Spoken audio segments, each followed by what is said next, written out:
আসলে এই রাজধানী পাম্পের তেলের লাইনের সিরিয়াল শুধু দেখেন কি একটা বাজে অবস্থা হয়ে গেছে। শুধু এই একটা পাম্পেই না, যত পাম্প আছে সবগুলোতে একই অবস্থা।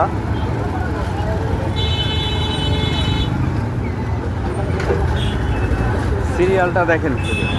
আসলে যে দেশে তেলের সংকট পড়বে না এটার কোনো মানে না পড়ে কোনো উপায় নাই, সংকট পড়বেই। কারণ যারা আগে দৈনিক তেল ভরতো 100 টাকার, 150 টাকার, 200 টাকার, তারা এখন মোটামুটি ফুল ট্যাঙ্ক করতে যাচ্ছে।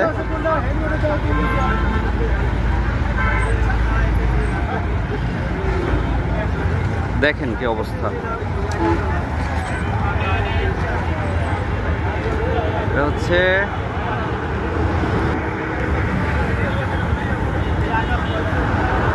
রাজধানী ফিলিং স্টেশন, মাতুয়াইল মেনে।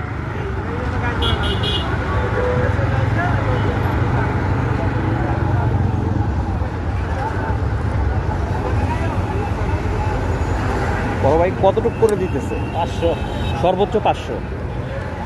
তো এইখানে তেল দিচ্ছে আসলে সর্বোচ্চ 500 টাকার করে, এর বেশি নেওয়া সম্ভব হচ্ছে না।